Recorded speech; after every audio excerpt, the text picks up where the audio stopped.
తిరుమల తిరుపతి దేవస్థానం వెంకటేశ్వర స్వామి గుడిలో విక్రయించబడిన లడ్డులో ఏవైతే మనము తినకూడదు అనుకుంటామో, వినకూడదు అనుకుంటామో అలాంటి పదార్థాలను కలిపారు అని చెప్పి వాటిని గత 4-5 సంవత్సరాలుగా ప్రజలకు అందుబాటులో తీసుకొచ్చి వాళ్ళకి ఇచ్చారు అని చెప్పేసి న్యూస్.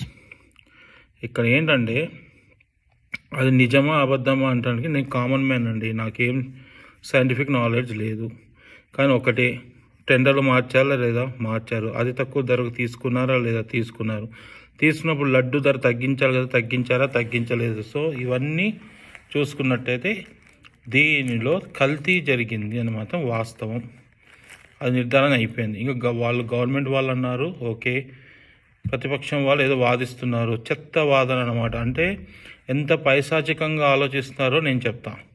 నేను ఎలా ఆలోచిస్తానంటే, నేను తిరుపతికి వెళ్తే దర్శనానికి నాకు 20 గంటలు దర్శనం పడితే 4 గంటలు లడ్డు క్యూ లైన్లో కూర్చొని నేను లడ్డు తెచ్చుకుంటున్నాను. 2 గంటలు లడ్డు లైన్లో ఉంటా. మిగతా ప్రసాదాల మాట అట్లుంచి పెడితే లడ్డు అనగానే పదిగెత్తుకుంటూ వెళ్ళి కౌంటర్ దగ్గర మళ్ళీ అడుక్కుంటాం. సార్ 2 ఎక్కువ ఇవ్వండి సార్, 2-3 ఇవ్వండి సార్, 5 ఇవ్వండి సార్, పిల్లలు ఉన్నారు సార్, మేము 10 మంది వచ్చామండి అని అడిగి ఎగబడి, సింపుల్ చెప్పాలంటే ఎగబడి తీసుకుంటాం లడ్డు లైన్లో. ఆ లడ్డులన్నింటిని పట్టుకొని మళ్ళీ రోడ్డు మీద నడుచుకుంటూ చూపించుకుంటాం. చూడు నాకు 10 లడ్డులు వచ్చాయి, నాకు 5 లడ్డులు వచ్చి, నేను 20 లడ్డులు తెచ్చుకున్నాను, నేను అలా తీసుకొచ్చుకున్నాను, మేము ఇంత టికెట్ తీసుకున్నాం, నేను పలానా టికెట్ తీసుకున్నాను అని చెప్పి నడుస్తూ ఉంటే ఇదంతా మనకు కనబడుతున్నటువంటి దృశ్యాలు. కనబడిన దృశ్యం ఏంటంటే అక్కడ కూర్చొని చైర్మన్ కానీ వాళ్ళందరికీ చూసావా, ఏదైతే వాళ్ళు పందికూర తిననంటారు చూసావా, వాళ్ళందరి నోట్లోనే పందికూర పెట్టాను కదా ఈరోజు. ఎవరైతే వీళ్ళు బీఫ్ తిననంటారు కదా, వాళ్ళందరికీ బీఫ్ కొవ్వు వాళ్ళ నోట్లో పెట్టాను చూస్తామని ఆనందిస్తున్నారు. వాళ్ళు ఆనందించారు కూడా. అక్కడ నాకు మండుతుంది. అంటే మనకి తెలియకుండా తినే పదార్థంలో ఉన్నటువంటి అశుద్ధాన్ని వాళ్ళకి తెలుసు కాబట్టి వాళ్ళు ఆనందిస్తూ ఉన్నారు. 2 సంవత్సరాలు మమ్మల్ని ఎవరు పట్టుకోలేరు, మాకేం జరగదు అని చెప్పేసి. ఇంత దారుణంగాన అసలు ఏమన్నా బుద్ధి జ్ఞానం ఉండే ఈ అడ్వకేట్ మాట్లాడుతున్నాడో నాకు అర్థం కాలేదు. పంది కొవ్వు అంట 1400 అంట, నెయ్యి అంట 300 అంట. అరే అది 300 కానీ 1400 కానీ నిన్ను మీడియాలో వచ్చి ఎవరు మాట్లాడమన్నాడు? నువ్వు వెళ్ళి నీ పిటిషన్ వేసుకో, అడిగినప్పుడు లేదా మేము ఫైల్ చేశానని చెప్పు. నీ పబ్లిసిటీ గురించి నువ్వు వచ్చావు, చెప్పు తీసుకొని కొడతారండి ఎవరినైనా సరే. సింపుల్ మాట చెప్పాలంటే కడుపు తరుక్కుపోతుంది.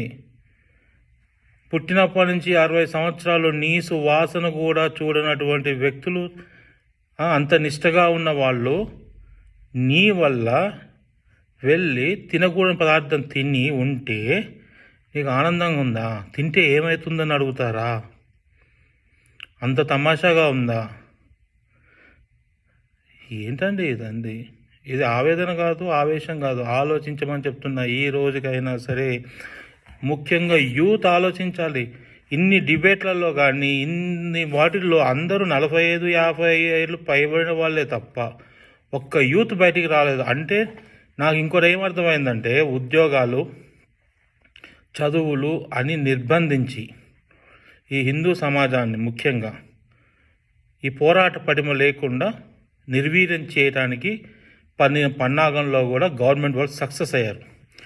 ఎప్పుడు పక్కింటోడికి ఎంత ర్యాంక్ వచ్చింది, నాకెంత ర్యాంక్ వచ్చింది, నా ప్యాకేజ్ ఏంటి, పక్కింటోడి ప్యాకేజ్ అని ఆలోచిస్తాం తప్ప, అరే పక్కన వాడు సండే వచ్చిందంటే వాడి ఇంట్లో ఎవడున్నా లేకపోయినా టక్కున ఒక నల్ల పుస్తకం పట్టుకుని వెళ్ళిపోతున్నారే, ఓకే బుక్ పట్టుకు వెళ్ళిపోతున్నాడే, శుక్రవారం వచ్చి వీళ్ళందరూ వెళ్ళిపోతున్నారే, నా బిడ్డలు ఎందుకు నేను చేయలేకపోతున్నాను.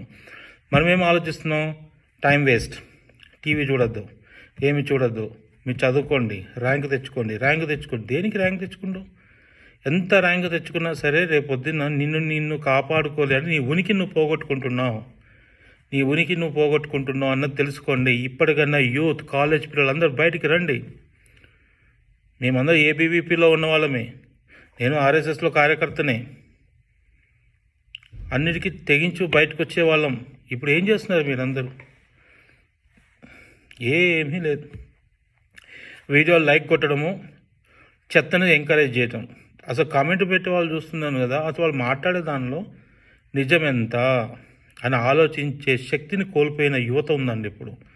ఈ యువత అందరికి ఒకటే ఏంటంటే శక్తిని కోల్పోయారు. మీరందరూ నపుంసకులు అంటారు కదా, ఇంపార్టెన్స్ ఆలోచన విధానంలో శారీరకంగా చాలా బలంగా ఉన్నారు, కానీ ఆలోచించే విధానంలో మీరు వేరే వాళ్ళ షూస్లో పెట్టి ఆలోచిస్తున్నారు. మీ సొంత ఆలోచన సున్నా. ప్లీజ్ డూ రిమెంబర్, సొంత ఆలోచన సున్నా. ఒక విషయాన్ని చెప్పినప్పుడు దాన్ని ఆలోచించి ఎంత మటుకి కరెక్ట్, ఎంత మటుకి రాంగ్ అని ఆలోచించే పరిజ్ఞానం లేదు. దాని కారణం తల్లిదండ్రులు, కాంపిటీషన్. సింపుల్.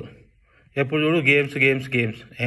10 నిమిషాలు గుడికి, అసలు ఎంతమంది గుడికి వెళ్తున్నారండి? ఇంటి పక్కన గుడికి వెళ్తానికి కూడా ఒళ్ళు బరువా మీకు? కొవ్వు ఎక్కడమేగా.